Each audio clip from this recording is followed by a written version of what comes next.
Saya mengajak Bapak Ibu Saudara untuk bangkit berdiri. Kita akan bersama-sama membacakan ayat panggilan ibadah kita hari ini yang diambil dari Ulangan 5 ayat 32 sampai 33.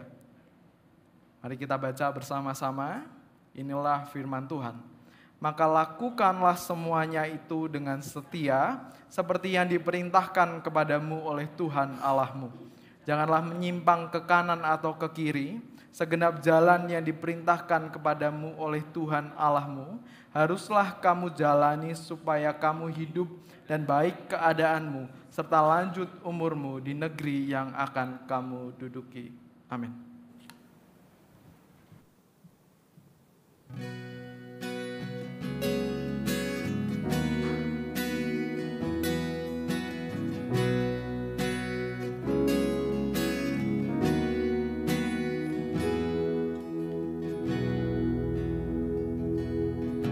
Suci, suci, suci, Tuhan Maha Kuasa, Dikau kami puji di pagi yang teduh.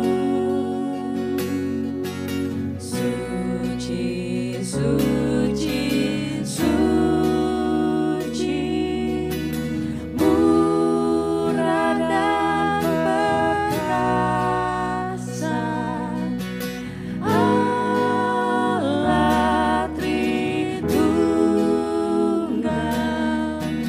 agung namamu. Suci, suci, suci, Kau kudus tersungkur di depan tahta-Mu, memberi mahkotanya.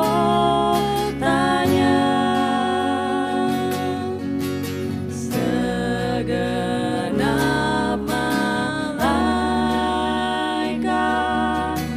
sujud menyembah-Mu, Tuhan yang ada selama-lamanya. Segala pujian bagimu, segenap nafas muliakan-Mu, surga bumi kan berseru, kuduslah Tuhan namamu. Suci, suci, suci, suci, suci, walau tersembunyi, walau yang berdosa tak nampak wajah-Mu, Kau tetap yang suci, tiada terimbangi. Kau Maha Kuasa, murni kasih-Mu. Segala pujian bagimu, segenap nafas muliakan-Mu, surga bumi kan berseru, kuduslah Tuhan namamu.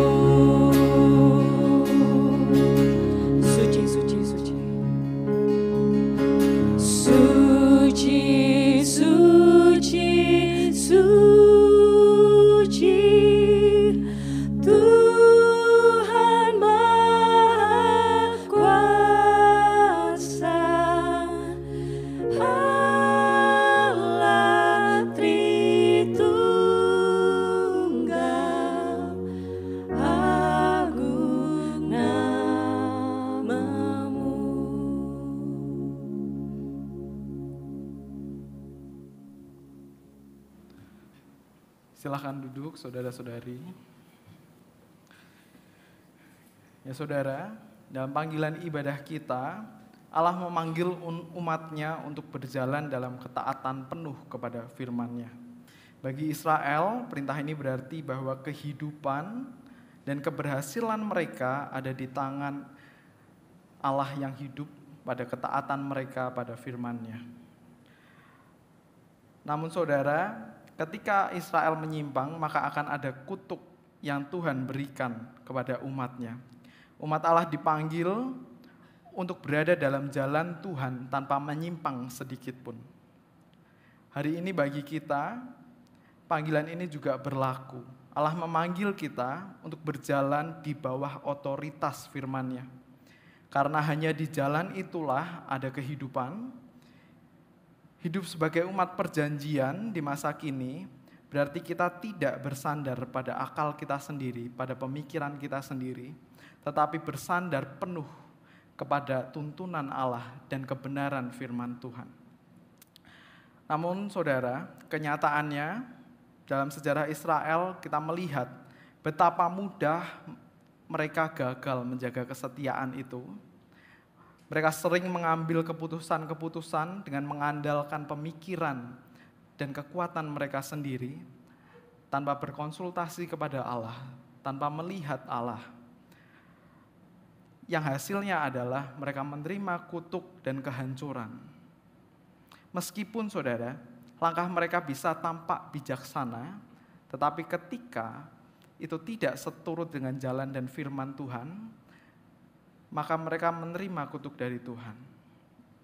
Saudara, hari ini seringkali, tidak jarang, kita lebih percaya kepada hikmat kita sendiri, kita lebih percaya pada pengalaman-pengalaman kita sendiri, tanpa kita mengingat Allah, tanpa kita mungkin mengingat firman-Nya.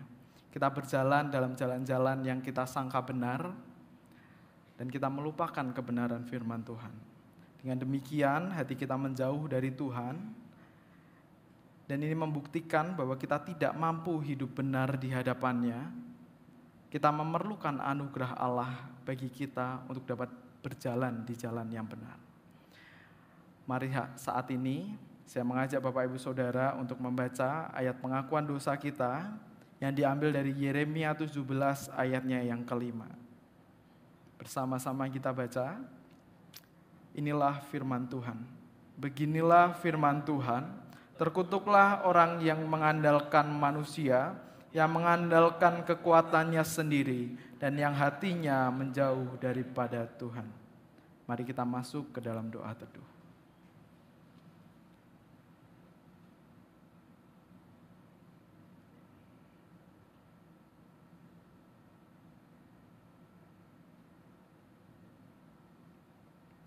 Tuhan, hari ini kami datang di hadirat Tuhan, membawa setiap dosa-dosa kami. Kami mau Tuhan mengakui setiap kesalahan kami di hadapan-Mu. Allah yang begitu mengasihi kami, Allah yang tidak pernah ingkar dari kesetiaan-Nya ketika kami ingkar dari kesetiaan kami.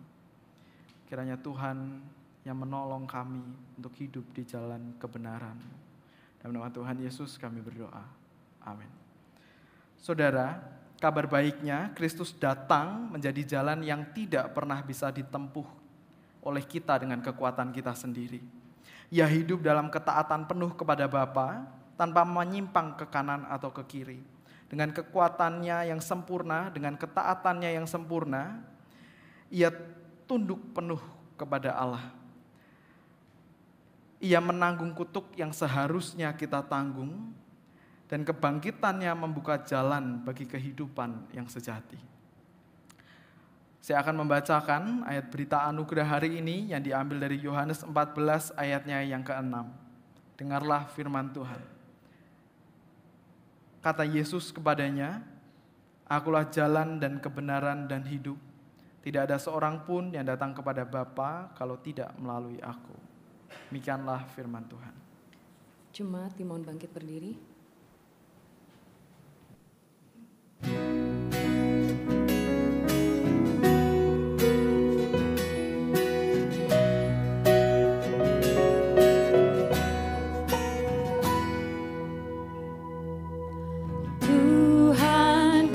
Gembala kami, tuntun kami domba-Mu.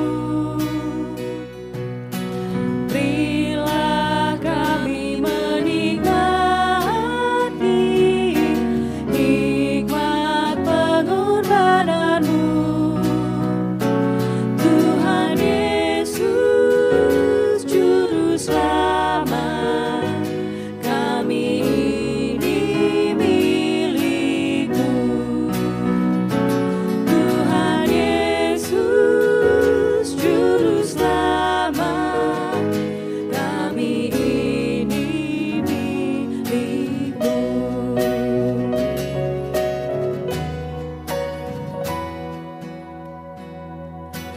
Kau pengawal yang setia, kawan hidup terdekat.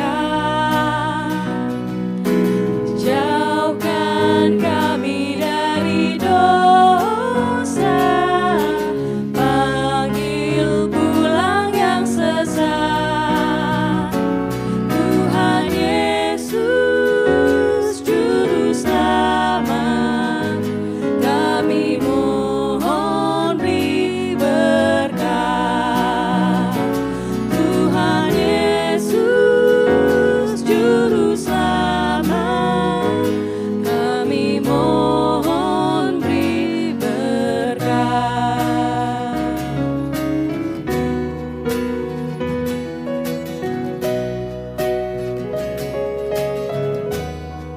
Janji-Mu Kau terima kami. Janji-Mu Kau terima kami, walau hina bercela. Yang berdosa Kau sucikan, Kau bebaskan yang lemah. Tuhan Yesus, Tuhan Yesus, Juru Selamat, kini kami berserah. Tuhan Yesus, Juru Selamat, kini kami berserah. Tuhan Yesus, Tuhan Yesus, Juru Selamat, kami ini milik-Mu. Tuhan Yesus, Juru Selamat, kami ini milik-Mu. Jemaat dimohon duduk kembali.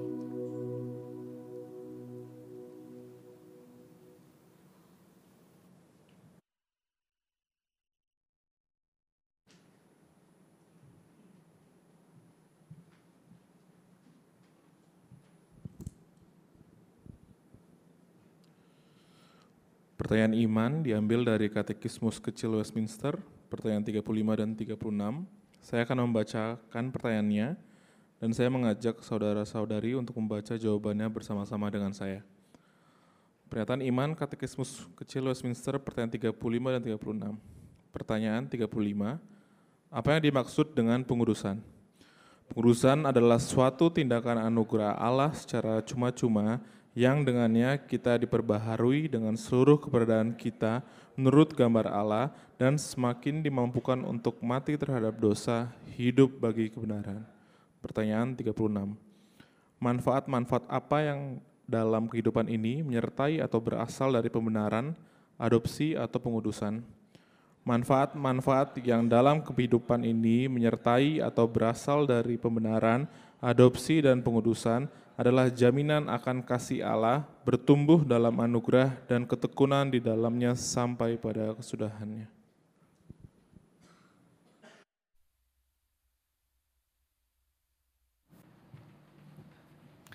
Terima kasih Joshua yang telah membacakan pernyataan iman. Saudara, di GBC setiap minggunya kami membacakan pernyataan-pernyataan iman Reform seperti Katekismus Heidelberg dan pengakuan iman Westminster, karena kami percaya bahwa pernyataan-pernyataan iman ini adalah pernyataan-pernyataan iman yang setia terhadap Alkitab, yang merupakan ringkasan poin-poin iman kita. Dan baik untuk kita mempelajarinya dan membacanya, untuk menjaga kita dalam pengajaran-pengajaran yang sehat. Saat ini kita akan masuk ke dalam persembahan. Bagi Bapak Ibu Saudara yang bukan merupakan anggota Gospel Providence Church, Bapak Ibu Saudara tidak perlu merasa terbebani untuk memberikan persembahan kepada kami. Saudara-saudari kami dukung untuk tetap memberikan persembahan ke gereja di mana saudara beranggotakan. Dan bagi saudara-saudara yang merupakan anggota dari GBC, maka ini merupakan sukacita dan tugas pelayanan kita bersama. Bagi Bapak Ibu Saudara yang ingin memberikan persembahan, Bapak Ibu Saudara dapat memberikannya melalui transfer kepada rekening yang ada di liturgi maupun akan ditampilkan di layar. Dan jika saudara ingin memberikan secara langsung, kantong persembahan juga akan diedarkan. Mari kita berdoa. Tuhan, kami mengucap syukur untuk kasih-Mu, rahmat-Mu, dan berkat-Mu di dalam kehidupan kami. Tuhan, ketika kami memberikan persembahan hari ini, biarlah persembahan ini menyatakan kepada hati kami dan orang-orang di sekeliling kami bahwa kebergantungan kami, kebersandaran kami adalah kepada Engkau saja. Dan biarlah Tuhan, apa yang kami persembahkan bukan hanya sekedar materi, tapi sungguh seluruh kehidupan kami bagi kemuliaan Tuhan. Dalam nama Tuhan Yesus kami berdoa dan mengucap syukur. Amin.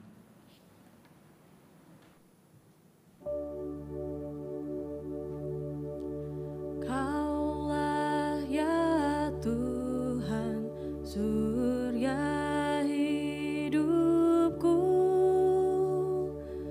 asal Kau ada, yang lain tak perlu. Siang dan malam Engkau ku kenal, di hadirat-Mu jiwaku tenang. Jemaat dimohon bangkit berdiri.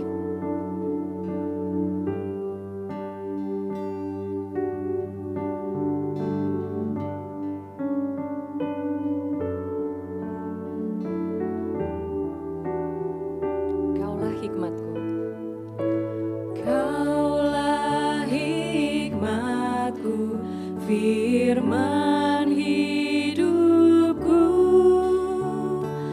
Kau besertaku dan ku sertamu.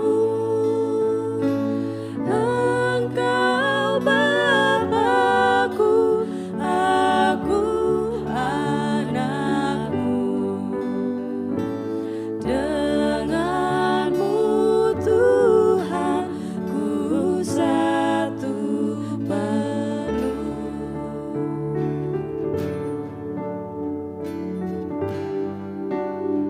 Kaulah bagiku. Kaulah bagiku tempat berteduh. Kaulah perisai dan benteng teduh.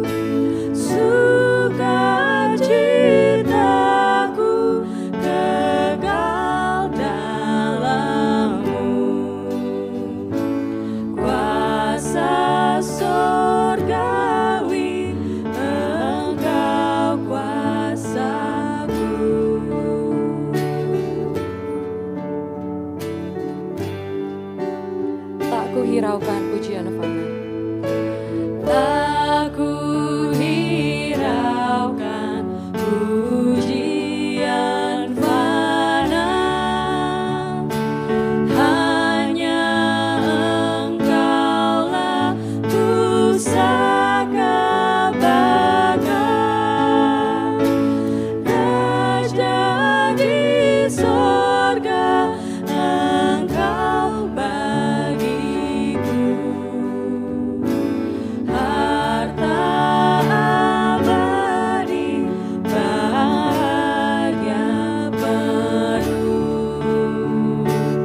silahkan duduk, kita akan masuk ke dalam doa syafaat.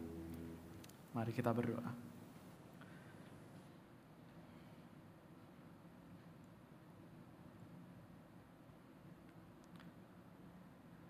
Tuhan, kami mengucap syukur untuk kasih dan anugerah-Mu di dalam kehidupan kami. Jika hari ini kami boleh berada di tempat ini, beribadah bersama-sama, semua adalah karena kasih dan kebaikan Tuhan saja. Di tengah pelanggaran-pelanggaran kami, Kau Allah yang tetap setia dan mengasihi kami, Kau Allah yang tidak menyerah terhadap kami. Tuhan, hari ini kami mau membawa doa-doa kami kepada Engkau, Allah kami yang hidup. Dengarlah doa-doa kami. Tuhan, kami mau berdoa untuk gereja ini di mana kami hari ini beribadah bersama-sama. Tuhan, keberadaan kami sebagai satu gereja di tempat ini kami yakin dan percaya ada di dalam rencana Tuhan dan seizin Tuhan.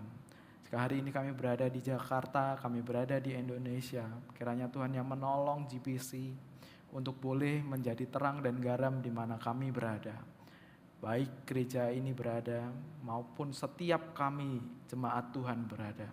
Biarlah kehidupan kami boleh memancarkan kebenaran Kristus dan kasih Kristus. Membawa keadilan dan kebenaran Tuhan dimanapun kami berada. Tuhan, tolong kami sebagai satu gereja untuk mengenal Allah yang hidup. Untuk kami boleh berproses hari demi hari. Semakin berjalan dalam kebenaran Tuhan. Kami boleh menjadi satu gereja yang sungguh mengenal firman-Mu, saling mengasihi. Sehingga kami, Tuhan, boleh membawa kabar baik itu kemana kami berada. Tuhan, tolong GBC, baik elder, leader, staff, officers in training, maupun setiap member. Biarlah Tuhan, partisipasi kami di dalam gereja ini sungguh boleh membawa pembentukan bagi kami untuk serupa dengan-Mu. Dan kami juga mau berdoa untuk negara kami hari ini. Dan apapun yang sedang terjadi, yang telah terjadi dan yang masih akan terjadi, kami percaya Engkau adalah Allah yang berdaulat, Engkau adalah Allah yang hidup. Tuhan, kami berdoa jika memang ada hal-hal yang tidak sesuai dengan kehendak Tuhan di negeri ini. Jika terjadi peraturan-peraturan yang tidak sesuai dengan kebenaran Tuhan. Jika ada undang-undang yang menekan rakyat kecil, menindas mereka yang lemah dan terpinggirkan. Kami Tuhan berdoa untuk keadilan Tuhan. Karena kami percaya Kau Allah yang mendengar doa-doa kami. Kau Allah yang tidak tahan melihat kejahatan dan kelaliman. Biarlah kebenaran-Mu nyata di negeri ini. Kepada mereka Tuhan yang jahat dan tidak sesuai dengan kehendak-Mu. Biar kutuk-Mu datang dan hadir bagi mereka. Kami memohon pertolongan dari Tuhan. Dan kami juga berdoa Tuhan untuk pemerintahan yang ada. Karena Tuhan yang menolong, karena kami percaya Tuhan jika mereka ada hari ini di mana mereka berada. Itu atas seizin Tuhan. Dan biarlah kami juga berdoa bagi mereka agar mereka Tuhan di dalam memerintah negeri ini, Tuhan yang memberikan hikmat dan kebijaksanaan, kerendahan hati dan telinga untuk mendengar. Untuk melakukan kebenaran Tuhan, untuk memperbaiki pemerintahan saat ini. Kiranya Tuhan yang tolong. Kami juga mau berdoa bagi setiap kami hari ini yang ada di tempat ini. Mungkin kami datang dengan kecemasan, kami datang dengan kekhawatiran, kami datang dengan berbagai persoalan dan pergumulan. Baik dalam keluarga, relasi, perekonomian, kesehatan, pasangan hidup, studi. Kami mau serahkan Tuhan. Setiap masalah kami di dalam tangan Tuhan. Ajari kami untuk percaya kepada-Mu. Tuhan kuatkan kami dan Tuhan pimpin kami melalui apapun yang sedang kami alami hari ini. Kami mau lihat Tuhan bagaimana Tuhan bekerja. Kami mau lihat bagaimana Tuhan membentuk kami. Dan kami mau lihat Allah yang hidup di dalam setiap apapun yang sedang terjadi dalam kehidupan kami. Kami memohon pertolongannya daripada Tuhan. Dan kami serahkan doa kami ke dalam tangan Tuhan. Saya mengajak Bapak Ibu Saudara untuk menaikkan doa yang diajarkan Tuhan kita. Bapa kami yang di sorga, dikuduskanlah namamu, datanglah kerajaan, jadilah kehendak-Mu di bumi seperti di sorga.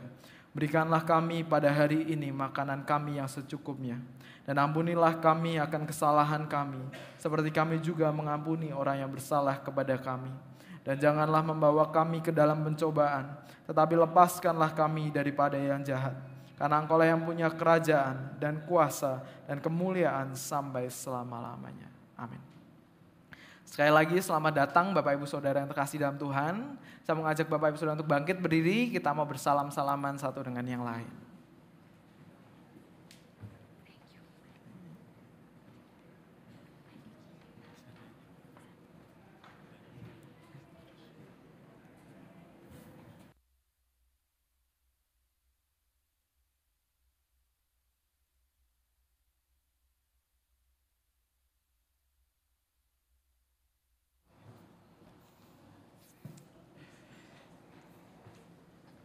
Shalom, selamat pagi saudara-saudara sekalian yang dikasihi Tuhan. Selamat datang di GPC, di Gospel Providence Church. Dan bersyukur hari ini kita dapat kembali beribadah bersama-sama di tempat ini.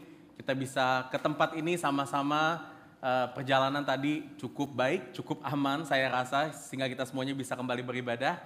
Dan kita berdoa saudara, terus menerus agar kondisi negara kita kian membaik. Tidak hanya terlihat di dalam kondisi atau suasana yang kita sedang alami bersama, tapi juga di dalam pemerintahan, di dalam pengambil kebijakan, dan juga di dalam bagaimana keadilan ditegakkan di tengah-tengah negeri ini bersama-sama. Ya, saudara, ada beberapa hal yang ingin saya sampaikan. Pertama-tama sebelum itu saya kenalkan diri dulu ya. Saya belum memperkenalkan diri tadi.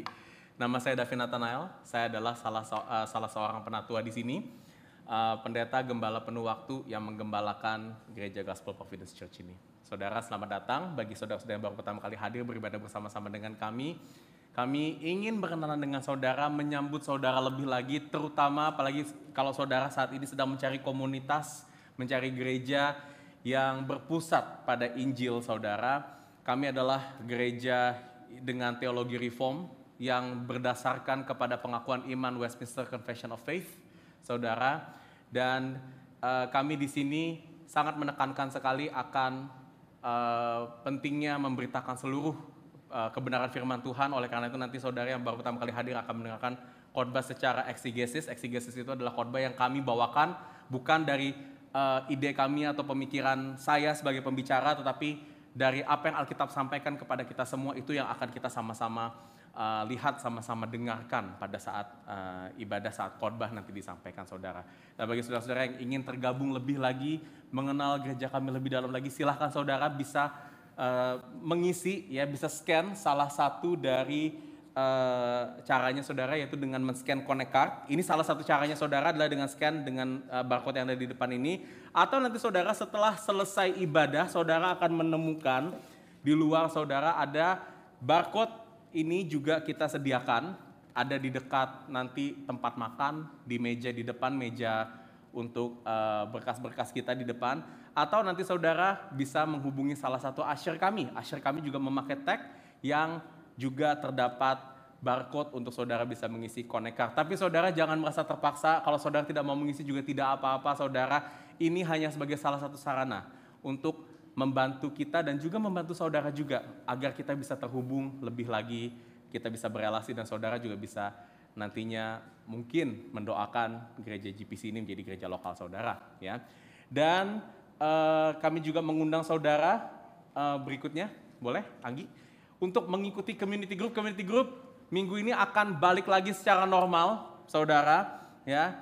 Setelah seminggu kemarin itu mungkin kegiatannya agak berubah, ada yang online, ada yang kita mungkin lebih hangout di luar karena mungkin kondisi belum begitu kondusif, masih belum berani orang ikut community group. Tapi minggu ini karena kondisi sudah membaik, kita akan melihat atau kita bisa lebih meyakinkan saudara untuk mengadakan community group seperti biasa. Ketemu lagi secara onsite, dan tujuan community group ini adalah supaya kita semuanya bisa saling mengenal, saling bisa berbagi hidup bersama-sama, karena ini bukan semata-mata cara yang efektif menurut pandangan kami, tapi ini adalah cara yang Tuhan nyatakan bagi kita untuk kita bertumbuh di dalam Injilnya, saudara. Karena kita butuh satu sama lain, kita butuh berbagi hidup, kita butuh accountability dengan orang-orang yang Tuhan sudah tempatkan di gereja lokalnya, saudara ya. Dan community group ini adalah salah satu cara kita untuk menghidupinya, saudara. Kita untuk bertumbuh di dalam segala janji Tuhan. Ada 3 community group. Yang pertama ada di sini hari Jumat malam di lokasi ini, saudara. Lalu di Kelapa Gading hari Kamis malam, atau di Pluit, saudara, hari Rabu malam. Jadi saudara, selain ada 3 pilihan lokasi, ada juga 3 pilihan hari yang saudara bisa ikuti untuk mengikuti salah satu dari community group kami. Ya, itu saudara. Dan berikutnya, Anggi, minggu depan adalah minggu kedua, kita akan mengadakan lagi doa pagi, saudara. Doa pagi akan diadakan jam 9 pagi. Kita mengundang bersama-sama jemaat, semuanya dapat berdoa bersama-sama. Kita akan berdoa buat apa di sini, saudara? Kita bisa berdoa untuk apa yang menjadi pergumulan doa saudara secara pribadi. Kita akan berdoa juga untuk beberapa ministry di dalam gereja kita, dan juga kita mau berdoa bagi bangsa dan negara, khususnya juga di dalam doa pagi minggu depan. Jadi ikuti saudara jam 9 pagi, lokasinya ada di seberang, saudara ya. Kalau saudara ke WC, di dalam perjalanan ke WC itu ada ruangan di sebelah saudara. Kita akan pakai ruangan itu untuk doa pagi jam 9 pagi, saudara. Dan ada satu pengumuman lagi, saudara. Pengumuman ini akan diumumkan secara langsung oleh saudari YH tentang children ministry kita, saudara. Silahkan YH.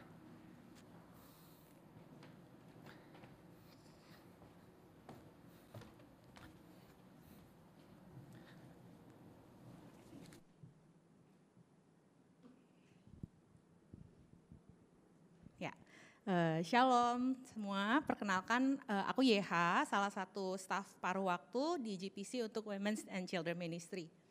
Ya, dengan penuh sukacita kami mengundang Bapak, Ibu, dan keluarga yang memiliki anak usia 0 sampai 6 tahun untuk bergabung dalam kelas Children Ministry. Setelah break cukup lama, kurang lebih 1 tahun, Children Ministry akan kembali diadakan mulai bulan ini, September. Namun dengan sumber daya yang kita miliki saat ini, Children Ministry akan diadakan 1 kali dalam 1 bulan, yaitu setiap minggu ketiga. Di sini anak-anak akan bernyanyi, berdoa, mendengarkan cerita Alkitab, dan bermain bersama. Kali ini kami akan mengajarkan anak-anak 12 pernyataan kebenaran sederhana dan cerita Alkitab menggunakan kurikulum A Sure Foundation, The Wonders He Has Done. Pernyataan-pernyataan kebenaran ini akan diulang kepada anak-anak melalui lagu, cerita Alkitab, dan berbagai aktivitas lainnya. Sama seperti seorang anak yang pada awalnya tidak mengerti kata kursi saat dia pertama kali mendengarnya, anak-anak kita mungkin juga belum langsung mengerti pernyataan-pernyataan kebenaran ini pada awal ya. Namun melalui pengulangan serta pengalaman, anak-anak akan belajar untuk memahaminya. Dan kami juga menyediakan Parents Guide untuk membantu orang tua memperkuat pemahaman anak-anak di rumah melalui aktivitas atau rutinitas sehari-hari. Kami berharap melalui pelayanan ini, meskipun sangat sederhana, dapat memperkenalkan Kristus dan juga memberi dasar kebenaran kepada mereka. Pelayanan ini terbuka untuk semua anak usia 0 sampai 6 tahun, baik dari jemaat maupun pengunjung. Jadi jika saudara tertarik untuk membawa anak atau mengajak keluarga dengan anak di luar dari kita atau teman-teman, kerabat, silakan ikut mendaftar ke aku atau nanti ada disediakan link untuk pendaftarannya. Atau jika ada pertanyaan atau saran dari teman-teman terkait Children Ministry ini, please jangan ragu untuk sampaikan ke aku akan dengan senang hati mendengarnya. So, to sum up, Children Ministry setiap minggu ketiga di tiap bulannya, jadi di bulan ini kita akan mulai di tanggal 21 September di ruang Children Ministry di seberang sanctuary, tadi sebelahan sama ruang doa. Dan ya, mohon doakan persiapan kelas ini dan juga please do share ke keluarga atau kerabat saudara sekalian. Terima kasih.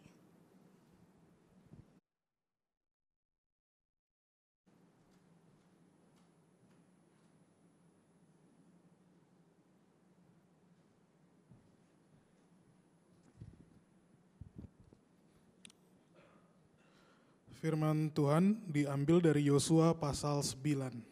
Dengarlah firman Tuhan.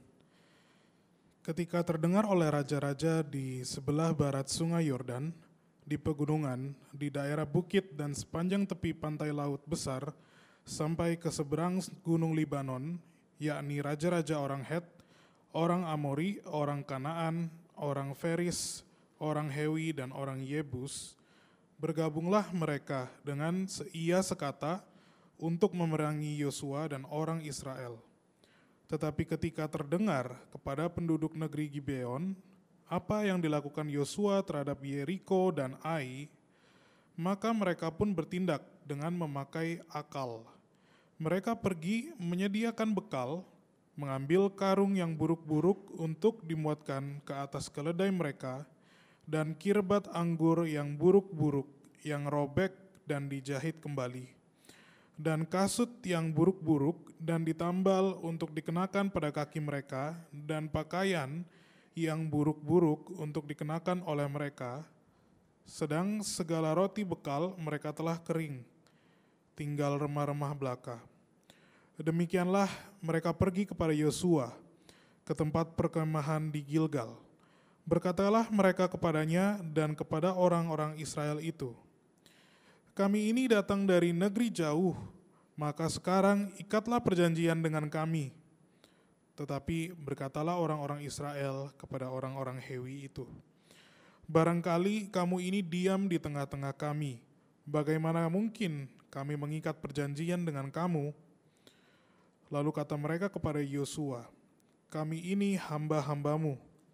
Tanya Yosua, "Siapakah kamu ini dan dari manakah kamu datang?" Jawab mereka kepadanya, "Dari negeri yang sangat jauh, hamba-hambamu ini datang karena nama Tuhan Allahmu, sebab kami telah mendengar kabar tentang Dia, yakni segala yang dilakukannya di Mesir.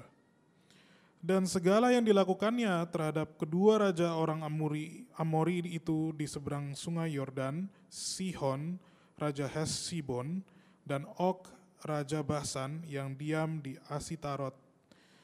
Sebab itu para tua-tua kami dan seluruh penduduk negeri kami berkata kepada kami, demikian, bawalah bekal untuk di jalan, dan pergilah menemui mereka, dan berkatalah kepada mereka, kami ini hamba-hambamu, maka sekarang ikatlah perjanjian dengan kami. Inilah roti kami, masih panas, ketika kami bawa sebagai bekal dari rumah pada hari kami berangkat, berjalan mendapatkan kamu. Tetapi sekarang, lihatlah, telah kering dan tinggal remah-remah belaka. Inilah kirbat-kirbat anggur yang masih baru ketika kami mengisinya. Tetapi lihatlah, telah robek, dan inilah pakaian dan kasut kami. Semuanya telah buruk-buruk karena perjalanan yang sangat jauh itu. Lalu orang-orang Israel mengambil bekal orang-orang itu, tetapi tidak meminta keputusan Tuhan. Maka Yosua mengadakan persahabatan dengan mereka dan mengikat perjanjian dengan mereka, bahwa ia akan membiarkan mereka hidup, dan para pemimpin umat itu bersumpah kepada mereka. Tetapi setelah lewat 3 hari, sesudah orang Israel mengikat perjanjian dengan orang-orang itu, terdengarlah oleh mereka bahwa orang-orang itu tinggal dekat mereka, bahkan diam di tengah-tengah mereka. Sebab orang Israel berangkat pergi dan pada hari ketiga sampai di kota-kota orang-orang itu. Adapun kota-kota itu ialah Gibeon, Kefira, Berot, dan Kiryat Yearim. Orang Israel tidak menewaskan, sebab para pemimpin umat telah bersumpah kepada mereka demi Tuhan Allah Israel. Lalu bersungut-sungutlah segenap umat kepada para pemimpin. Berkatalah pemimpin-pemimpin itu kepada seluruh umat, kami telah bersumpah kepada mereka demi Tuhan Allah Israel. Oleh sebab itu, kini kita tidak dapat mengusik mereka. Beginilah akan kita perlakukan mereka, membiarkan mereka hidup, supaya kita jangan tertimpa murka karena sumpah yang telah kita ikrarkan itu kepada mereka. Lagi kata para pemimpin kepada mereka, biarlah mereka hidup. Maka mereka pun dijadikan tukang belah kayu dan tukang timba air untuk segenap umat, seperti yang ditetapkan oleh para pemimpin mengenai mereka. Lalu Yosua memanggil mereka dan berkata kepada mereka demikian, "Mengapa kamu menipu kami dengan berkata, kami ini tinggal sangat jauh daripada kamu, padahal kamu diam di tengah-tengah kami? Oleh sebab itu, terkutuklah kamu dan tak putus-putusnya kamu menjadi hamba, tukang belah kayu dan tukang timba air untuk rumah Allahku." Jawab mereka kepada Yosua, katanya, "Sebab telah dikabarkan dengan sungguh-sungguh kepada hamba-hambamu ini, bahwa Tuhan Allahmu memerintahkan kepada Musa hambanya, memberikan seluruh negeri itu kepadamu dan memunahkan seluruh penduduk negeri itu dari depan kamu. Maka sangatlah kami takut kehilangan nyawa menghadapi kamu. Itulah sebabnya kami melakukan yang demikian.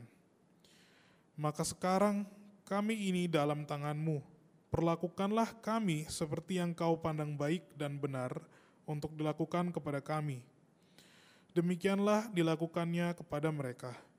Dilepaskannyalah mereka dari tangan orang-orang Israel sehingga mereka tidak dibunuh. Dan pada waktu itu Yosua menjadikan mereka tukang belah kayu dan tukang timba air untuk umat itu dan untuk mezbah Tuhan sampai sekarang di tempat yang akan dipilihnya. Demikianlah firman Tuhan.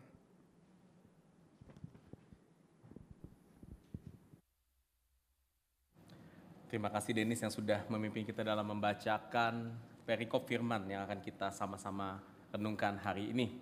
Satu kisah yang unik, saudara, tentang perjanjian yang kelihatannya itu tidak dikehendaki, tidak disengaja. Perjanjian antara bangsa Israel dan bangsa Gibeon. Ya, saudara, kita akan berdoa terlebih dahulu, meminta pimpinan Tuhan untuk pemberitaan firman hari ini. Kita berdoa. Bapa, meskipun perikop hari ini menyatakan adanya suatu hal yang mengejutkan bagi bangsa Israel yang tertipu oleh bangsa Gibeon dan mengikat perjanjian dengan mereka. Namun Tuhan, Engkau Allah yang berdaulat atas segala peristiwa. Tidak ada yang mengagetkan bagi Tuhan. Dan begitu juga di dalam kehidupan kami semua, Engkau adalah Allah yang setia memegang kuasa, memegang kontrol atas seluruh kehidupan kami. Sehingga tidak ada yang mengagetkan di dalam kejadian-kejadian kehidupan kami, meskipun bagi kami itu adalah hal yang mengagetkan, hal yang mungkin membuat kami takut, hal yang mungkin membuat kami trauma. Tapi Tuhan adalah Tuhan yang berdaulat dan tidak hanya berdaulat. Engkau Tuhan yang di dalam kedaulatan-Mu bekerja untuk kebaikan.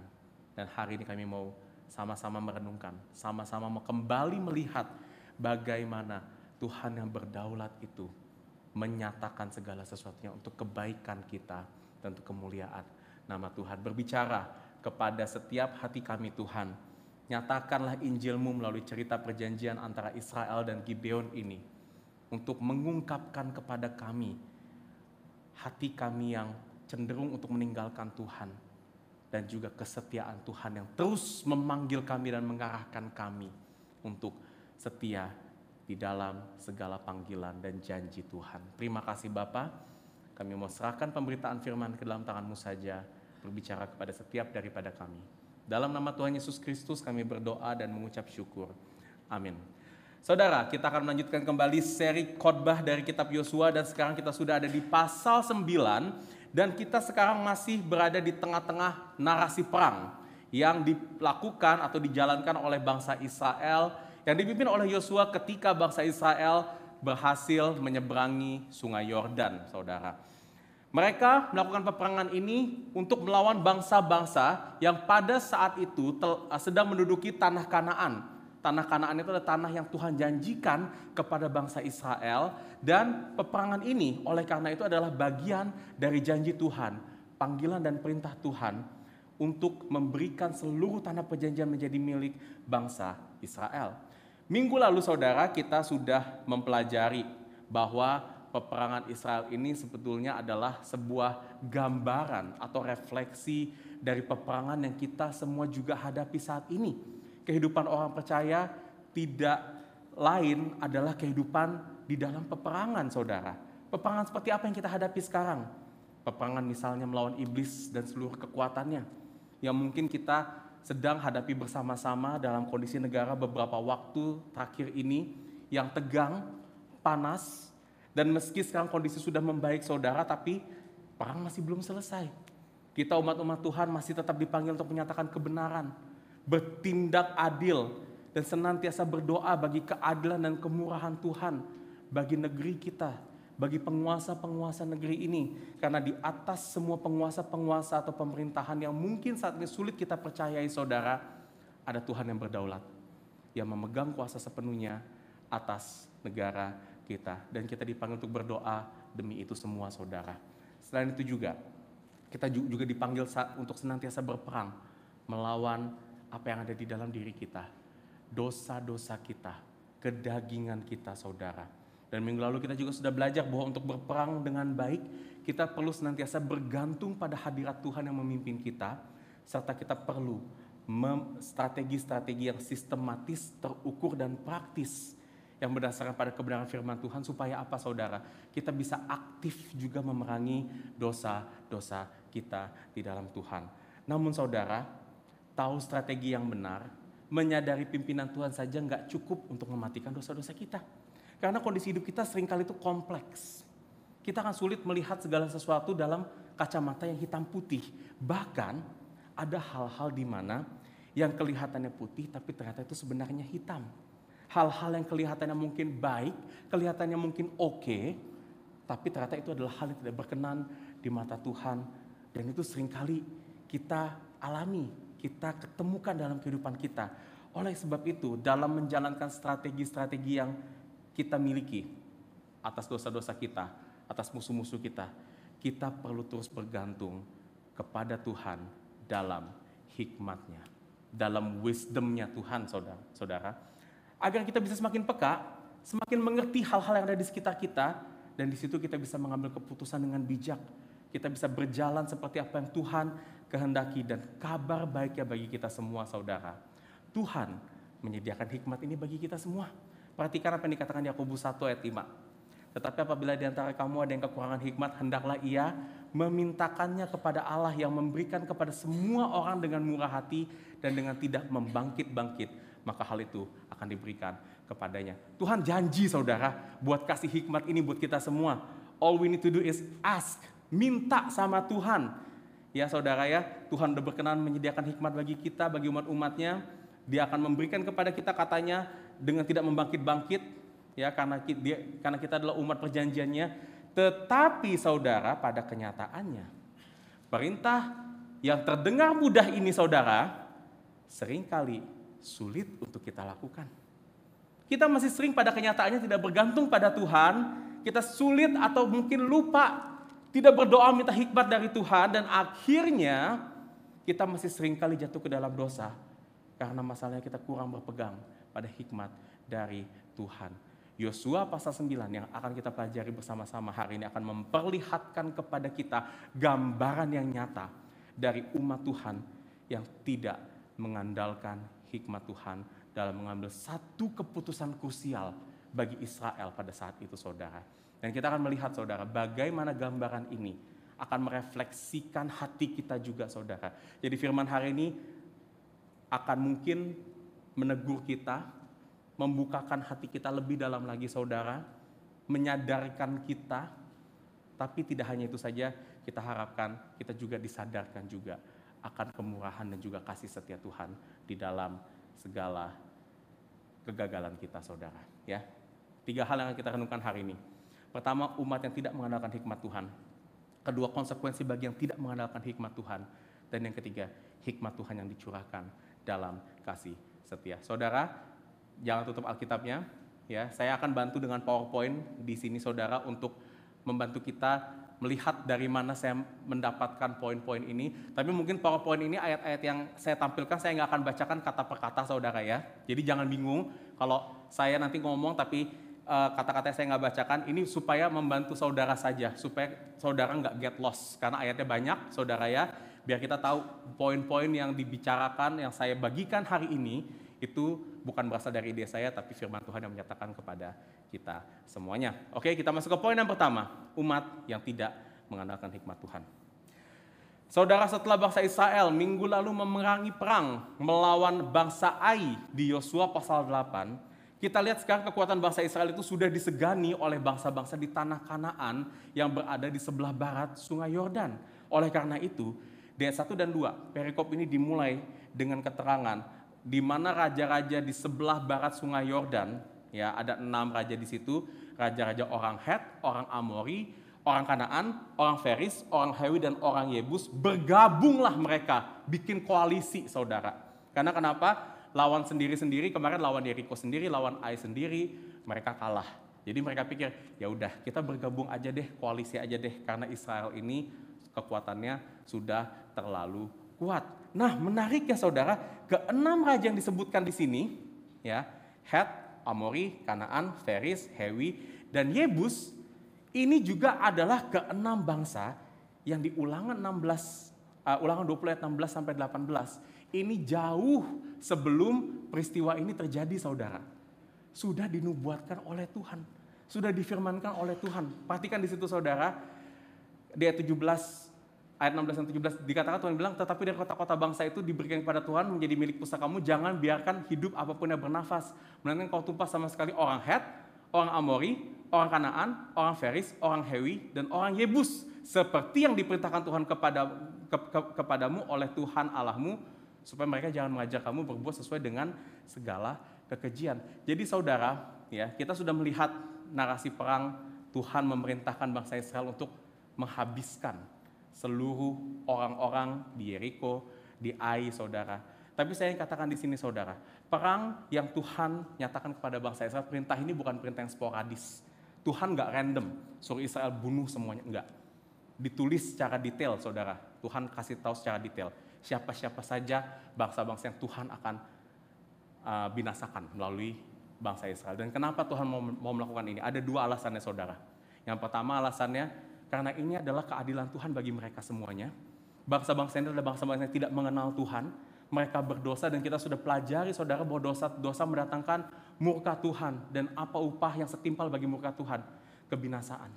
Sehingga, saudara, apa yang dilakukan oleh bangsa Israel ini adalah mewujudkan keadilan Tuhan, mewujudkan kebenaran Tuhan bagi bangsa-bangsa yang berdosa ini. Dan yang alasan kedua kenapa Tuhan memerintahkan bangsa Israel untuk membinasakan mereka, karena di ayat 18, supaya mereka jangan mengajar kamu berbuat sesuai dengan segala kekejian. Karena kalau mereka nanti hidup berdampingan, saudara, dengan kepercayaan yang berbeda, sangat mungkin sekali bangsa Israel itu terpengaruh oleh pengajaran-pengajaran, oleh penyembahan-penyembahan berhala yang mereka lakukan, sehingga bangsa Israel nanti jatuh ke dalam dosa. Dan inilah kenapa Tuhan memerintahkan untuk menghabiskan mereka semuanya. Dan dari pembukaan Yosua 9 yang tadi kita sudah baca bersama-sama, penulis sudah menyatakan bahwa meskipun ke-6 raja-raja ini berkoalisi, mereka tidak akan mungkin dapat menggagalkan janji Tuhan ini, saudara. Ke-6 raja-raja yang berkoalisi itu pasti akan binasa di tangan bangsa Israel. Menariknya, setelah memberikan keterangan di ayat 1 dan 2 di sini tadi, saudara, penulis kitab Yosua nggak langsung menuliskan tentang bagaimana Israel mempersiapkan perang, melakukan peperangannya melawan bangsa-bangsa ini seperti narasi sebelumnya. Nah, tapi penulis Yosua malah mengalihkan perhatian kita sekarang kepada penduduk suatu negeri yang bernama Gibeon. Siapa penduduk Gibeon ini, saudara? Kita lihat di sini, saudara, 9 ayat 7. Tetapi berkatalah orang Israel kepada orang-orang Hewi itu. Bangsa Gibeon ini adalah orang-orang Hewi, dan kalau kita lihat tadi di ayat 1, orang-orang Hewi ini adalah bagian dari ke-6 bangsa yang sudah Tuhan janjikan untuk dibinasakan, saudara. Sehingga, saudara, bangsa Gibeon ini, mereka tahu, saudara, apa yang akan terjadi dengan diri mereka, karena di sini dikatakan mereka sudah mendengar apa yang terjadi di Yeriko dan Ai, sudah dibinasakan, sedangkan lokasi mereka ada dekat dengan Yeriko dan Ai. Mereka bertindak dengan memakai akal. Dalam bahasa aslinya, mereka bertindak secara licik di situ, saudara, untuk menipu bangsa Israel. Caranya gimana, saudara, menipu bangsa Israel? Saya nggak bacakan ayatnya, saya akan simpulkan kepada kita bagaimana mereka menipu. Bangsa Gibeon, di ayat 6 dikatakan di sini, terlebih dahulu mereka samperin kemahnya bangsa Israel yang saat itu berada di Gilgal. Nah, mereka itu datang untuk mengadakan perjanjian dengan bangsa Israel. Nah, kenapa ini penting saudara? Karena saudara, Gibeon itu mereka tahu ada satu janji Tuhan saudara di Ulangan pasal 20 juga saudara. Nah, menariknya bangsa Gibeon ini datang dan mereka ngaku mereka itu adalah orang dari negeri yang jauh. Padahal enggak, mereka ada di dekat dari bangsa Israel. Nah, mereka tahu ada perintah ini saudara. Ulangan 20, pasal yang sama yang tadi kita sudah baca, ada perintah seperti ini juga. Apabila engkau mendekati suatu kota ini berbicara pada Israel untuk berperang melawannya, maka haruslah engkau menawarkan perdamaian kepadanya. Apabila kota itu menerima perdamaian itu dan dibukanya pintu gerbang bagimu, maka semua orang yang terdapat di situ harus mengerjakan pekerjaan rodi bagimu dan menjadi hamba kepadamu. Nah, saudara, tadi kan ingat perintah untuk membinasakan itu hanya kepada 6 bangsa. Ini adalah perintah yang Tuhan juga berikan kalau Israel ini ingin berperang melawan bangsa-bangsa yang jauh lokasinya daripada ke-6 bangsa yang tadi.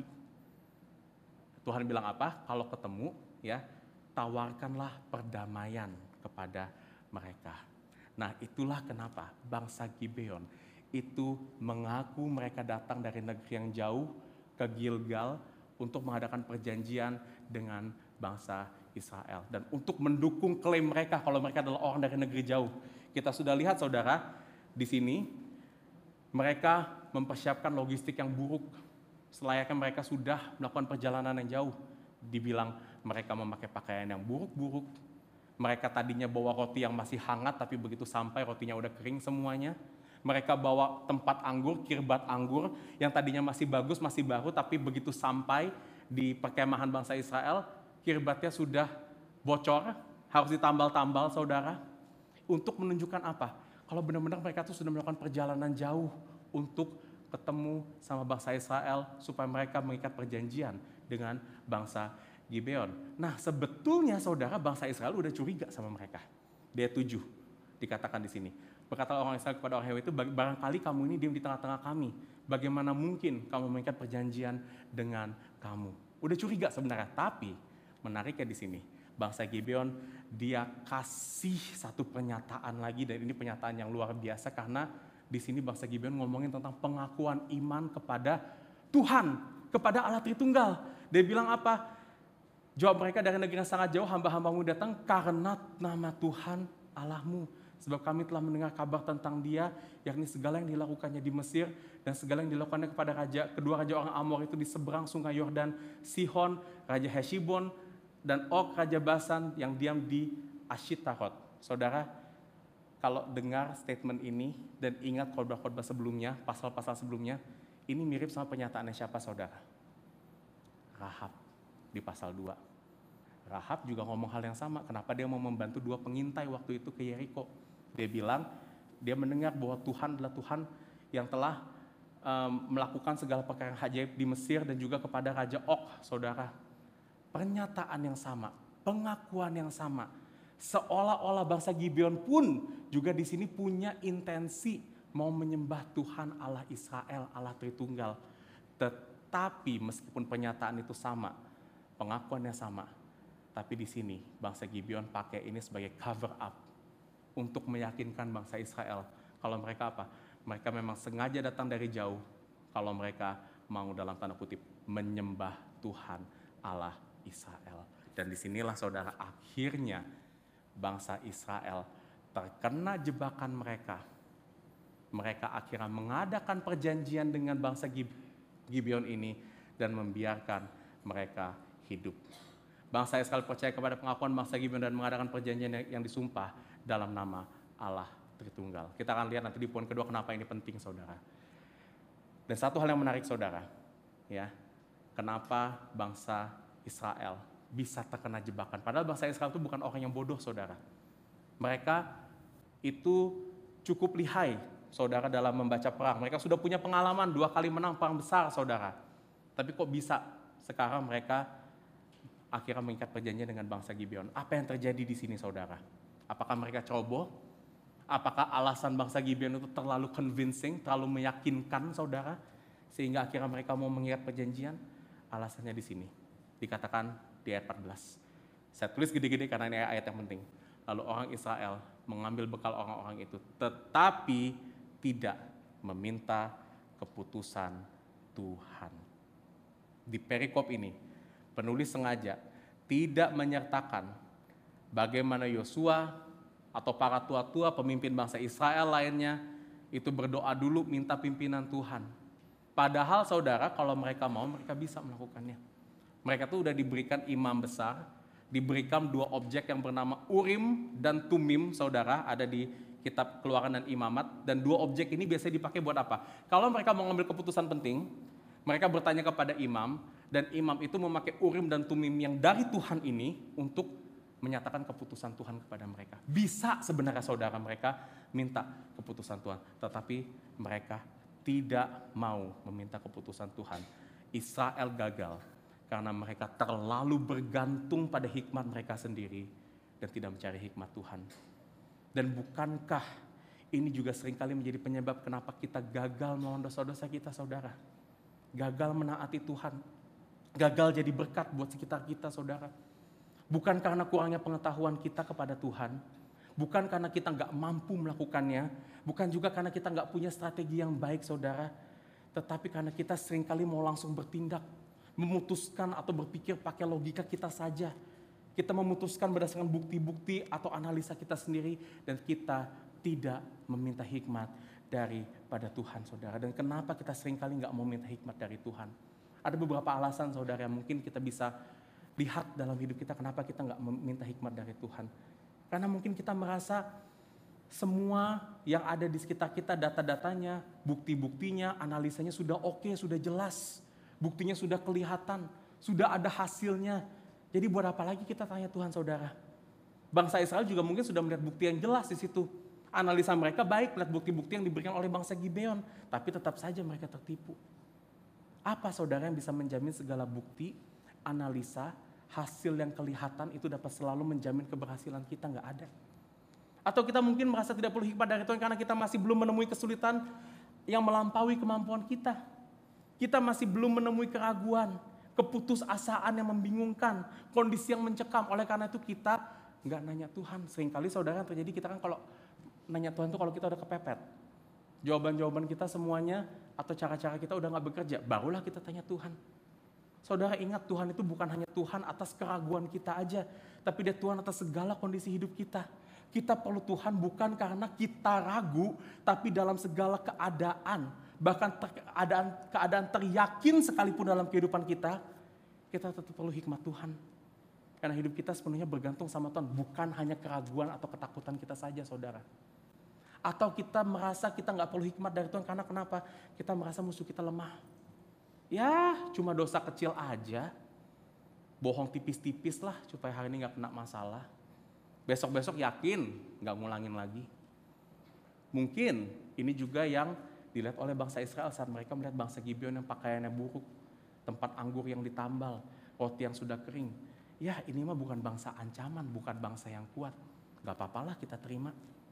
Tapi firman Tuhan berkata, semua dosa itu pasti mulainya dari dosa yang kecil. Dosa yang kelihatannya kecil, potensinya tetap sama berbahayanya dengan dosa yang besar.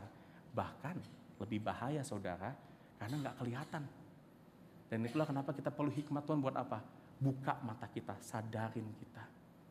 Atau kita gak mau cari hikmat Tuhan karena kalau kita tunggu pimpinan Tuhan, waktunya kelamaan. Caranya repot. Harus doa dulu. Harus saat teduh dulu. Harus tanya orang-orang seiman di sekitar kita. Dan belum tentu kalau Tuhan sudah memberikan caranya bagi kita, Dia mencurahkan hikmatnya bagi kita, itu bakal cocok sama personality kita, saudara.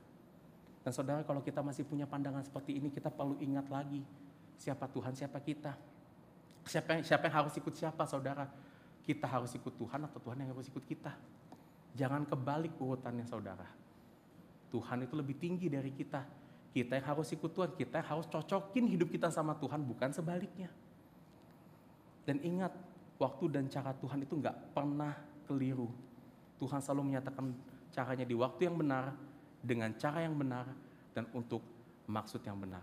Sehingga saya ingin simpulkan seperti ini, saudara. ketidakinginan kita mencari hikmat Tuhan menunjukkan kemandirian yang sombong, karena kita merasa kita bisa menjadi seperti Tuhan yang dapat memiliki semua kuasa atas segala sesuatu. Dan pada saat kita berpikir kita nggak perlu lagi meminta hikmat dari Tuhan, disitulah kita saat sedang membuahi dosa di dalam hati kita, yang mau playing God, yang mau mengontrol segala sesuatu sesuai dengan kehendak kita, sampai akhirnya kita sadari bahwa kita telah tertipu oleh dosa dan ketidakpercayaan kita pada Tuhan yang akhirnya mendatangkan konsekuensi yang harus kita tanggung. Kita masuk ke poin yang kedua, konsekuensi yang tidak mengandalkan hikmat Tuhan. Saya ingin memulai poin ini dengan satu sharing, satu cerita, analogi dari pengalaman hidup saya, saudara. Tahun 2000, saya masih kelas 6 SD waktu itu. Saya lagi suka-sukanya nonton bola dan pada saat itu ada pertandingan final Piala Euro antara Italia lawan Prancis, saudara. Saya pendukung Italia dan waktu itu saya cukup yakin Italia bisa menang. Karena kenapa?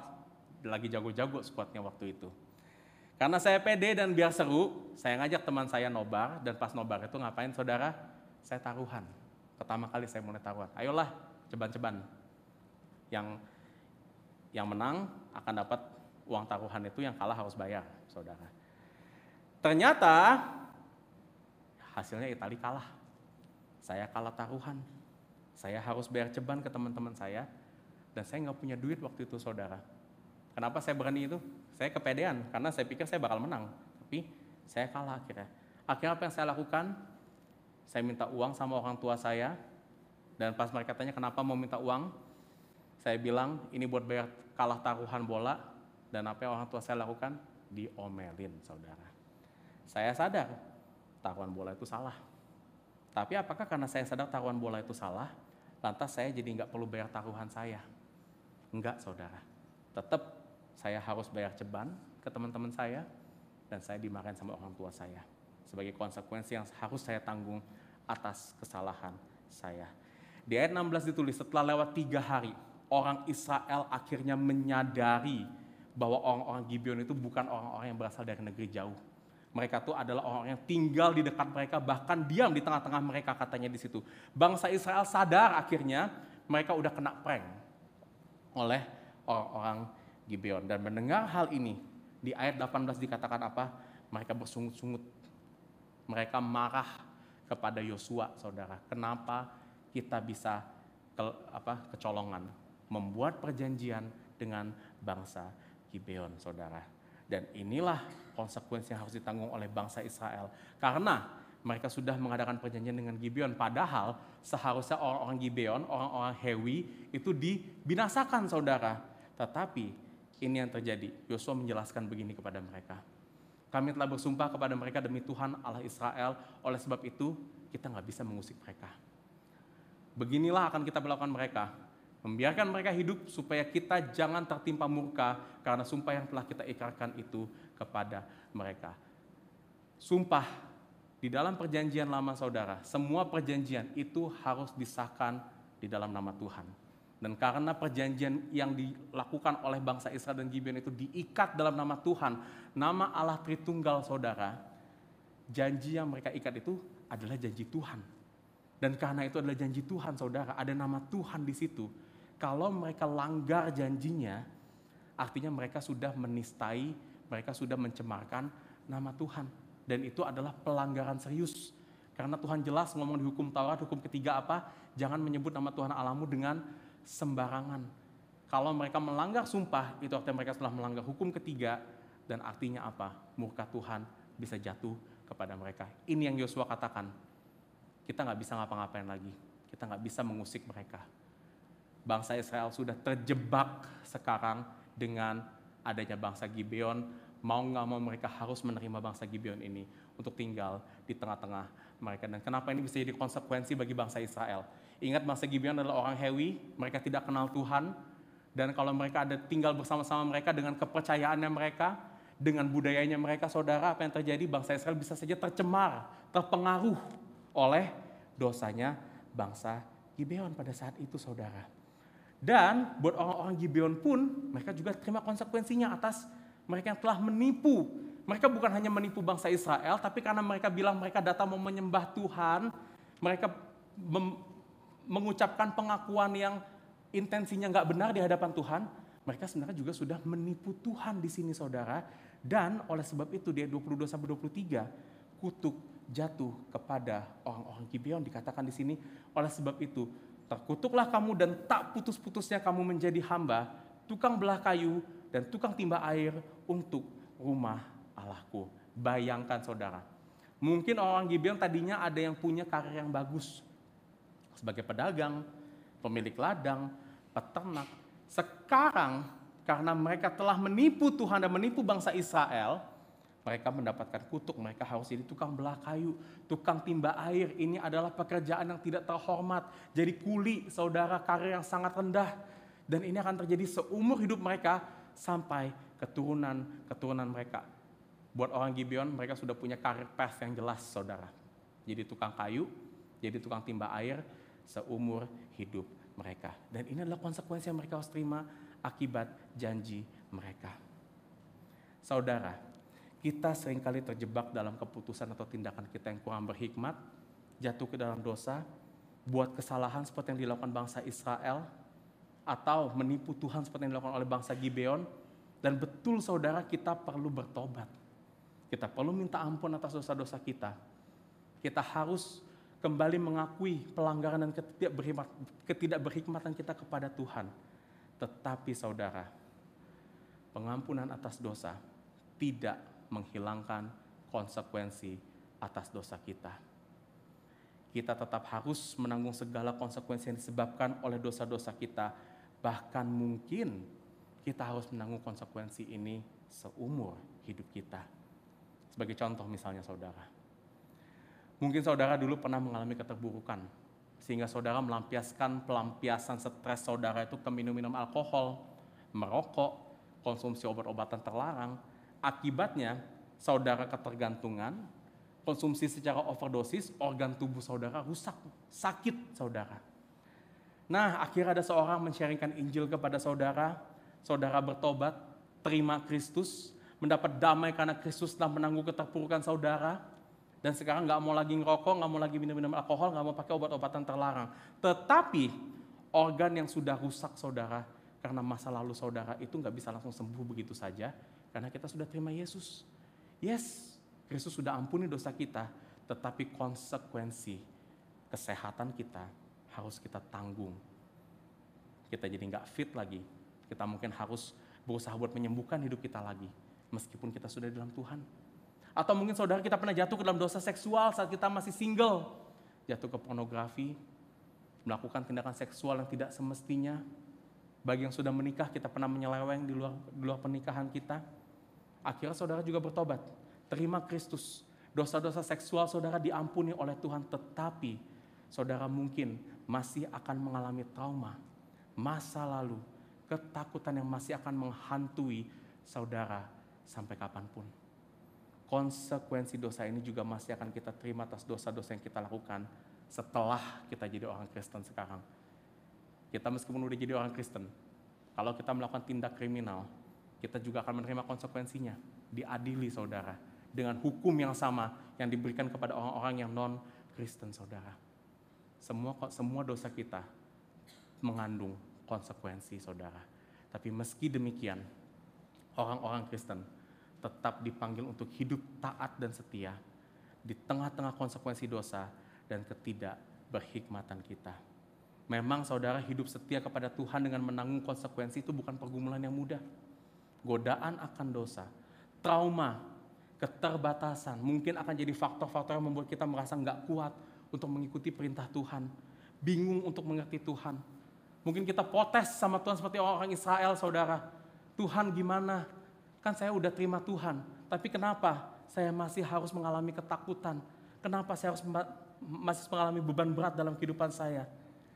Nah saudara, puji Tuhannya adalah meskipun kita harus menanggung konsekuensi dosa, janji Tuhan itu gak pernah berubah. Hikmat Tuhan tetap sama bagi kita. Dan hikmat ini akan terus menyertai kita, dicurahkan bagi kita dalam kasih setianya. Kita masuk ke poin yang terakhir, hikmat Tuhan yang dicurahkan dalam kasih setia. Saya akan memulai poin ini dengan satu ayat di Mazmur 89 ayat 32 sampai 34 yang berkata seperti ini. Jika ketetapanku mereka langgar dan tidak berpegang pada perintahku, ini berbicara tentang Tuhan kepada umat-umatnya, maka aku akan membalas pelanggaran mereka dengan gada dan kesalahan mereka dengan pukulan-pukulan. Ini konsekuensi yang Tuhan berikan atas pelanggaran dan dosa-dosa kita. Tapi perhatikan apa yang dikatakan di ayat 34. Tetapi kasih setiaku tidak akan kujauhkan daripadanya, dan aku tidak akan berlaku curang dalam hal kesetiaanku. Ayat ini saudara mau menunjukkan bagaimana relasi antara Tuhan dan umatnya itu terjalin. Selayaknya seorang ayah dengan anaknya. Yang meskipun seorang ayah harus memberikan hukuman kepada anaknya yang nakal, kepada anak yang gak taat sama ayahnya, namun saudara, hukuman ayah kepada anak itu tidak akan membuat relasi antara ayah dan anak itu terputus. Meski Tuhan menghukum kita sebagai konsekuensi dosa dan tidak berhikmatnya kita, tetapi Tuhan tidak akan membuang kita sebagai umatnya. Seperti yang dikatakan di sini saudara, kasih setia Tuhan tidak akan dijauhkan daripada kita, dan Tuhan tidak akan berlaku curang dalam kesetiaan, yang artinya Tuhan pasti akan berlaku setia pada relasinya dengan umat-umatnya. Perjanjian antara Israel dan Gibeon memang terjadi karena niat Gibeon yang salah dan Israel yang tidak berhikmat. Tapi karena janji ini disumpah atas nama Allah Tritunggal yang sempurna dan tidak bersalah, maka Tuhan menyertai janji antara Israel dan Gibeon. Dan karena itu meski Israel dan Gibeon harus menanggung konsekuensi atas dosa mereka dan tidak berhikmatnya mereka saudara, kasih setia Tuhan tetap akan dicurahkan baik bagi Israel dan bagi Gibeon. Bagaimana kasih setia ini terlihat di pasal 9 ini saudara. Kita lihat kembali saudara di sini. Saya balik ke ayat 23. Di situ memang dikatakan kutuk kepada bangsa Gibeon. Terkutuklah kamu dan tak putus-putusnya kamu menjadi hamba, tukang belah kayu dan tukang timba air untuk rumah Allahku. Perhatikan kata terakhir, untuk rumah Allahku. Dan akhirnya di 26 sampai 27 dikatakan, dilepaskannya lah mereka dari tangan-tangan orang Israel. Orang Israel tadi yang mau membunuh bangsa Gibeon itu nggak jadi, dilepaskan sehingga mereka tidak dibunuh. Dan terakhir di ayat 27, pada waktu itu Yosua menjadikan mereka tukang belah kayu dan tukang timba air untuk umat itu dan untuk mezbah Tuhan sampai sekarang di tempat yang akan dipilihnya. Saudara, ini menarik saudara. Kenapa? Karena meskipun mereka harus menjalani kutukan, menjadi tukang timba air, menjadi tukang kayu, tetapi mereka akan melakukannya untuk rumah Tuhan saudara. Yang menyatakan, rumah Tuhan itu menyatakan apa saudara? Hadirat Tuhan. Jika seseorang berada dekat dengan rumah dan mezbah Tuhan, maka orang itu bisa dikatakan dia dekat dengan hadirat Tuhan. Artinya, orang-orang Gibeon yang tadinya berencana untuk menipu Tuhan, karena mereka terikat janji di dalam Tuhan, sekarang mereka malah dibawa untuk hidup mendekat kepada Tuhan sebagai tukang belah kayu dan tukang timba air, saudara. Kebenaran ini menyatakan kasih setia Tuhan. Karena kasih setia Tuhan terhadap janjinya, orang-orang Gibeon yang tadinya mau menipu Tuhan, sekarang malah dipimpin Tuhan untuk hidup mendekat kepada Tuhan sebagai tukang belah kayu dan tukang timba air di rumah Tuhan. Sedangkan bagi orang Israel, karena kasih setia Tuhan terhadap janjinya, orang-orang Israel ini tidak perlu takut jatuh ke dalam dosa. Karena kenapa? Karena orang-orang Gibeon di tengah-tengah mereka itu telah bersatu menjadi umat perjanjian Tuhan, bersama-sama dengan seluruh orang Israel yang juga dipanggil sama-sama untuk hidup bagi Tuhan dan menaati seluruh perintah Tuhan. Orang Gibeon dan orang Israel dapat hidup di bawah Tuhan yang sama, dalam hukum yang sama, dan budaya yang sama, saudara. Saudara, apakah kisah Israel dan Gibeon ini mengingatkan saudara akan satu kisah yang dekat dengan hidup kita? Kisah perjanjian antara Israel dan Gibeon ini adalah kisah yang menyatakan Injil bagi kita semua. Yang menyatakan seperti ini saudara. Kita adalah orang-orang yang telah berdosa. Seperti orang-orang Gibeon yang telah menipu dan memanfaatkan Tuhan untuk kepentingan diri kita. Namun Kristus atas inisiasi dan kemurahannya sendiri, dia datang untuk mengikat perjanjian dengan kita yang telah berdosa. yang digenapkan di dalam tubuh dan darahnya sebagai ganti murka Tuhan atas seluruh dosa kita, sehingga kita sekarang diperkenankan untuk hidup mendekat kepada Tuhan. Sebagaimana orang-orang Gibeon hidup di dalam rumah Tuhan. Dan kisah Injil juga menegaskan saudara, meskipun kita seperti orang-orang Israel yang harus menanggung beban konsekuensi atas hati kita yang tidak mengandalkan Tuhan, tapi Injil menegaskan bahwa janji Tuhan itu tidak akan melepaskan kita. Mazmur 1:13 berkata, seperti Bapa sayang kepada anak-anaknya, demikian Tuhan kepada orang-orang yang takut akan Dia. Tuhan akan tetap mengasihi kita, dan di dalam kasih setianya saudara, Tuhan akan menjaga, memelihara hidup kita di tengah konsekuensi dosa yang harus kita hidupi. Sehingga saudara, meski kita merasa hidup kita berat, kita masih harus menjalani konsekuensi dosa, tetapi kita tetap bisa punya pengharapan yang akan membuat hati kita dipenuhi sukacita dan damai sejahtera. Karena janji Kristus gak akan pernah berubah dan akan selalu menyertai hidup kita. Dan saudara, inilah bentuk dari hikmat Tuhan yang sempurna, yang tetap bekerja di tengah kepicikan orang Gibeon dan tidak berhikmatnya orang Israel, dan tetap bekerja di tengah keberdosaan dan tidak berhikmatnya kita saudara. Dan kita juga akan melihat seperti hikmat Tuhan mengubah keberdosaan orang Israel dan Gibeon menjadi ketaatan saudara. Tuhan juga akan mengubah keberdosaan kita menjadi ketaatan karena kasih setianya yang lebih daripada semua hidup kita. Mari kita berdoa. Bapa di dalam surga, meskipun kami adalah orang-orang yang seringkali tidak mengandalkan Tuhan, kami telah jatuh ke dalam dosa dan kami menanggung konsekuensi atas dosa-dosa kami yang tidak mudah, yang mungkin membuat kami trauma, membuat kami takut Tuhan, membuat kami mempertanyakan Tuhan dalam kehidupan ini. Namun Tuhan adalah Tuhan yang setia kepada janji-Mu, Tuhan yang setia kepada Kristus, yang telah menyatakan penggenapan janji-Mu itu saat Kau mencurahkan tubuh dan darah-Mu yang kudus kepada setiap daripada kami. Dan Bapa, kami berdoa agar setiap daripada kami dapat terus melihat karya penebusan Kristus sebagai penggenapan janji itu yang memimpin kami, yang meskipun kami sadar kami harus menjalani konsekuensi atas dosa-dosa kami, tapi kami juga menyadari bahwa Engkau tidak melepaskan dan meninggalkan kami. Engkau akan mendisiplinkan kami agar kami dapat menjadi penyembah-penyembah-Mu yang benar, hidup dalam ketetapan-Mu Tuhan, dan memuliakan nama-Mu seumur hidup kami. Terima kasih Tuhan, dalam nama Kristus berdoa dan mengucap syukur. Amin. Saudara, tadi kita sudah mendengarkan firman Tuhan. Kita sudah melihat bagaimana hikmat Tuhan diberitakan kepada kita semua di dalam Injil Kristus. Tubuh dan darahnya telah dicurahkan bagi kita. Dan saat ini saudara, Tuhan juga akan menyatakan hikmat itu kepada kita di dalam roti dan anggur yang melambangkan tubuh dan darah Kristus yang telah dicurahkan, diberikan bagi kita semuanya. Saudara-saudara, satu hal sebelum kita mengikuti perjamuan kudus hari ini, saya ingin mengingatkan kepada kita semua bahwa perjamuan kudus ini tersedia bagi kita semua yang telah menerima Kristus sebagai Tuhan dan Juru Selamat kita.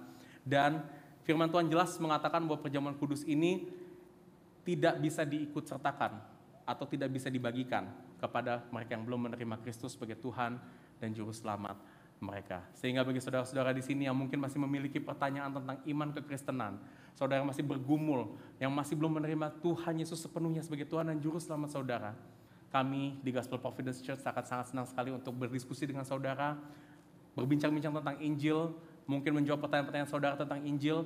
Namun saudara, karena firman Tuhan jelas mengatakan bahwa perjamuan kudus ini hanya bagi mereka yang sudah menerima Kristus sebagai Tuhan dan Juru Selamat, maka saudara-saudara yang belum menerima Kristus sebagai Tuhan dan Juru Selamat, saya minta untuk tidak ikut serta mengambil perjamuan kudus ini.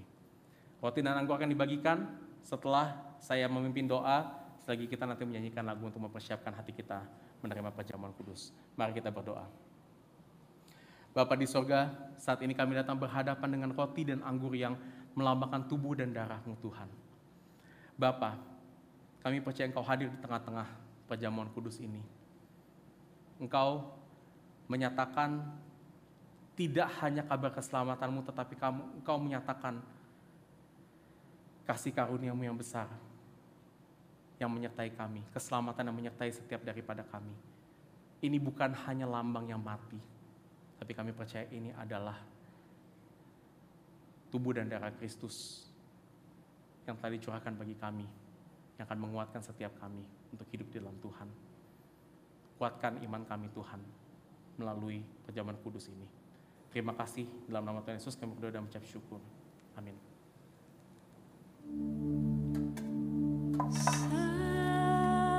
Salibnya, salibnya,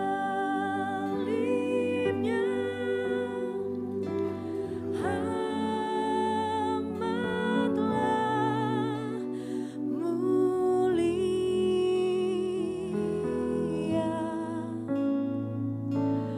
Dosaku dihapuskan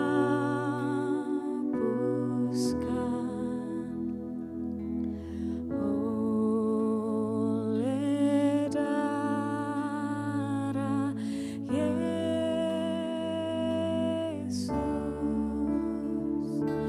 Salibnya,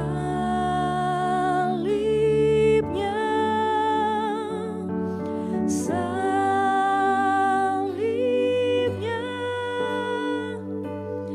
amatlah mulia.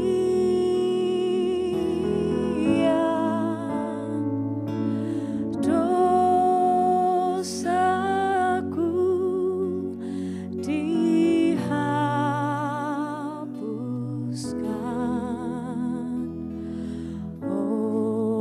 oleh darah Yesus. Saudara, mari kita bangkit berdiri dan mari kita buka roti yang ada di tangan kita. Tuhan Yesus pada waktu malam, Ia diserahkan, Ia mengambil roti, dan sesudah itu Ia mengucap syukur atasnya. Ia memecah-mecahkannya dan berkata, inilah tubuhku yang diserahkan bagi kamu. Perbuatlah ini menjadi peringatan akan aku. Mari kita memakan roti ini dalam nama Tuhan Yesus Kristus.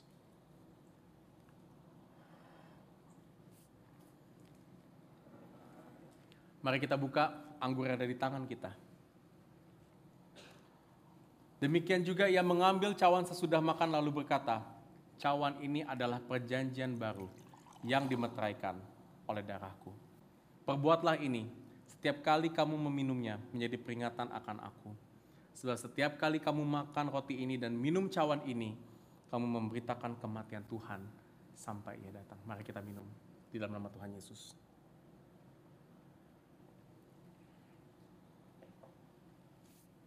Saudara tetap bangkit berdiri, mari kita masuk ke dalam doa teduh ucapan syukur atas perjamuan yang telah kita terima.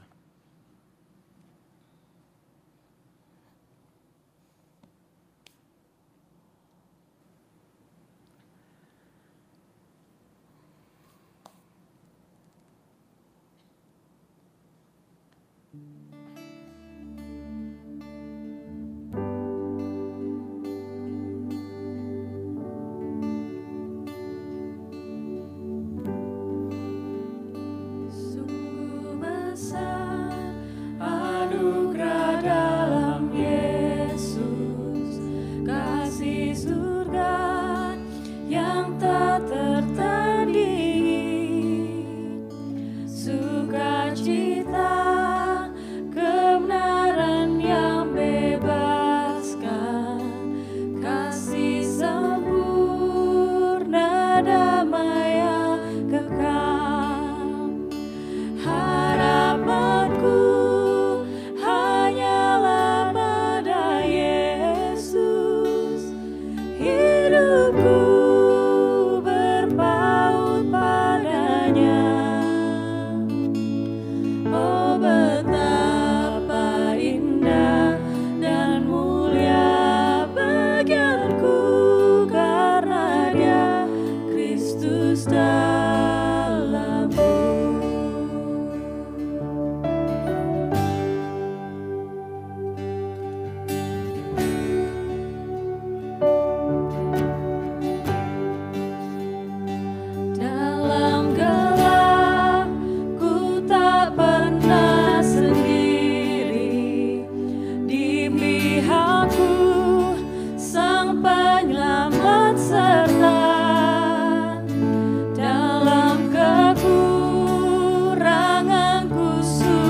bangkit untuk mengalahkan maut.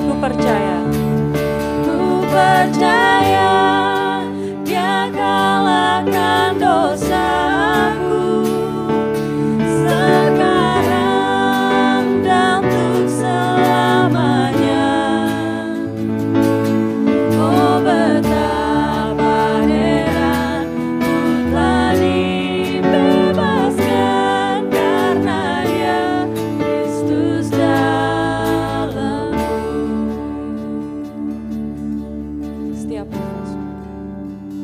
Setiap nafasku ku mau serta Yesus, janjinya yang membuatku teguh. Setiap hari kasih-Nya pulihkanku, sampai nanti ku dipanggil pulang. Harapanku hanyalah pada Yesus, kemuliaan hanya padanya. Saat usai nanti ku kan terus bernyanyi karena Dia Kristus dalamku. Saat usai nanti ku kan terus bernyanyi karena Dia Kristus dalamku, karena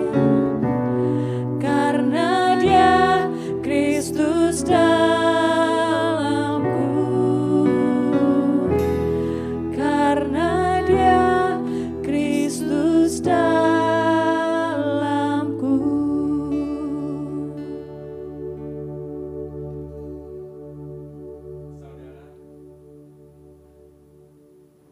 Saudara hari ini mungkin datang beribadah ke gereja ini dengan motivasi seperti orang-orang Gibeon.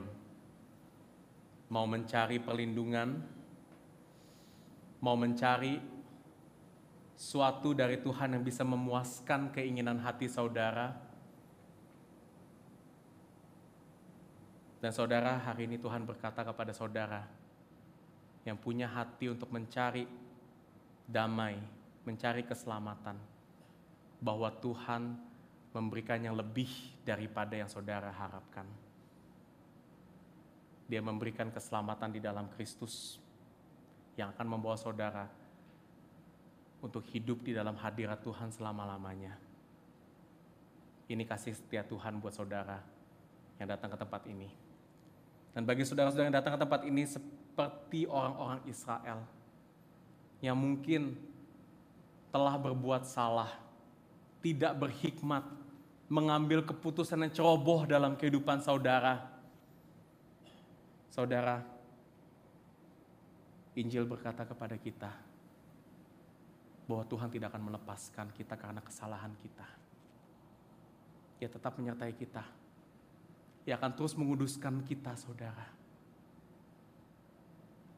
Dan meskipun kesalahan kita adalah kesalahan yang berat, kita harus tanggung saat ini, saudara. Tetapi kemurahan dan kasih setia Tuhan yang Ia nyatakan bagi kita lebih besar dan telah menutupi semua rasa bersalah dan rasa takut saudara, rasa malu saudara di hadapan Tuhan.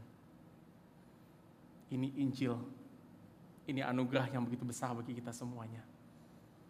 Pegang, hidupi, dan saya berdoa agar ini terus bertumbuh dalam hati kita semuanya. Dan saat ini arahkan hati kita kepada Tuhan dan terima berkat-Nya. Tuhan memberkati engkau dan melindungi engkau. Tuhan menyinari engkau dengan wajah-Nya dan memberi engkau kasih karunia. Tuhan menghadapkan wajah-Nya kepadamu dan memberi engkau damai sejahtera. Amin. Puji Allah sumber berkat,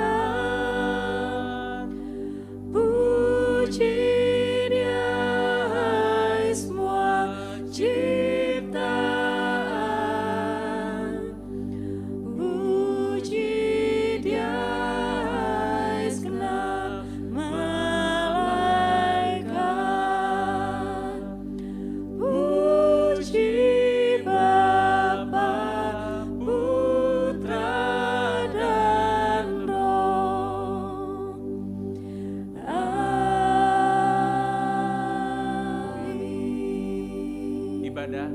telah selesai.